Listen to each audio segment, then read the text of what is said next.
Yo, what's up? Tony here from Paradise Garage, and in this video, I want to teach you about mixing primer. So let's go here, and I want to show you a couple of things as well. By applying the correct primers and sealers to auto body parts and projects, you're going to be able to bang out really cool projects like this. We're not done here. We still have to lay the clear coat on this project.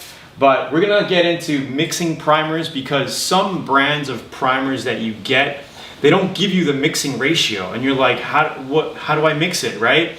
So we're gonna cure that and solve that question for you in this video. So keep watching. Don't forget to subscribe, like the video, share it, comment down below and let me know what you think. Don't forget to hit up learnautobodyandpaint.com to learn more about auto body DIY stuff so you can open up your own body shop, make extra cash, whatever you want to do. Check it out. It's Tony. I'll see you in the video. And I was like, hey, this would be a good video for you guys, just so you're aware of these things. So I've been painting for a very long time now, over 20 years. Grew up in the trade, you know, and there's a lot to it.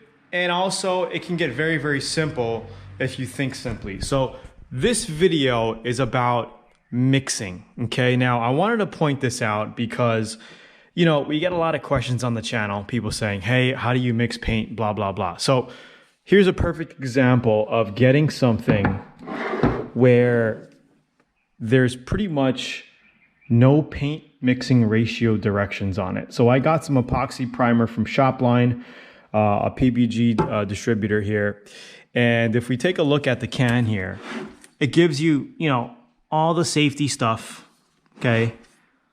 In multiple languages, but it doesn't give you any mixing instructions. It doesn't give you any charts or anything.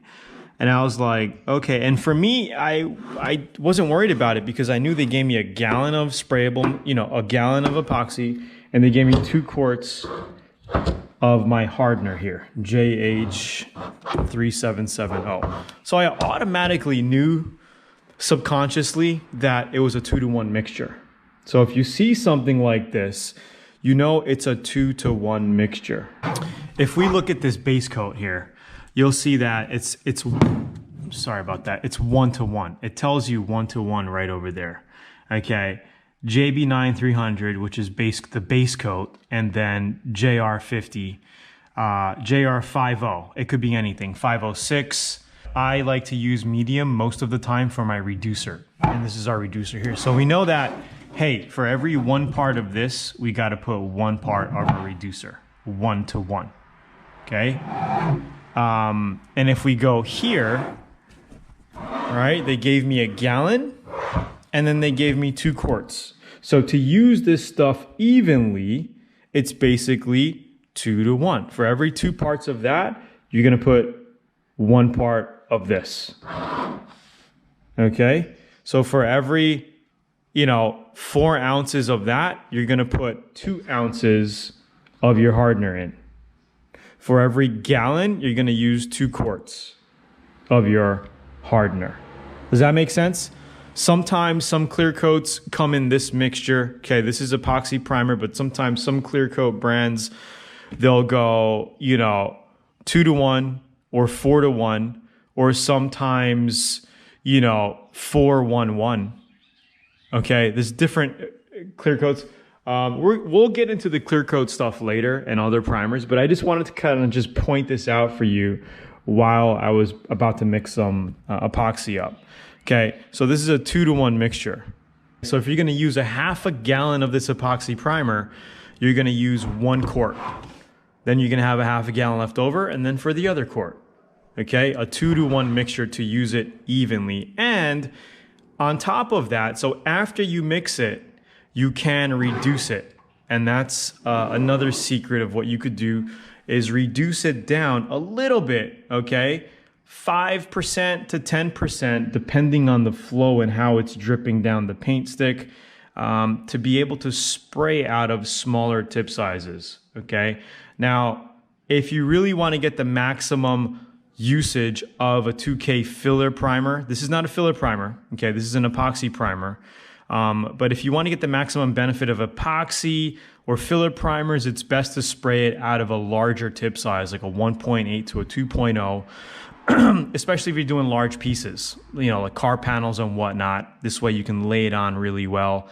It's going to cover super easily. But if you're doing small parts like we're doing here, okay, we're going to be doing some rims, a little, you know, motorcycle part there, right? All I'm going to do is reduce it down. I'm going to make this ratio, okay? I'm going to reduce it down a little bit to make it thinner so I can easily spray it out of my 1.4 tip size on this gun here. We just changed it out to a 1.4. So that's pretty much it. Hope you learned something. We're going to get more in depth. Put some comments down below. Let me know what you think, if you understood this video, what, your takeaways were with this. And we're going to get more into this type of stuff as we progress. But give me a like, subscribe, leave your comments down below. It's Tony here from LearnAutoBodyAndPaint.com and Paradise Garage. Just wanted to kind of make this video. I thought it would kind of make things a little simpler for you, especially if sometimes you buy paints and there's no chart on the can. Most times there is a chart, but sometimes there's no chart. Here, this is a 1-to-1. This is a base coat. That's our primer there. Let's see if it says anything on our primer can. And sometimes if it's not on the can itself, it tells you right here, 4-to-1, because they gave me a gallon and then a quart of our activator. Okay. But we still could add, like I said, we could still add reducer to that mix. And we're going to get more into that in the next videos and all that. So yeah, thanks for watching, guys. So I hope you enjoyed that video. Don't forget to comment down below. Let me know what you thought. And stay tuned for new videos coming out, because we're going to actually show the complete process of this custom Honda Grom build. And we're going to be spraying multiple candy colors, as well as multiple clear coat layers on top of the whole project. I think you're really going to enjoy it. So stay tuned. Talk to you soon. Have a good day. Aloha.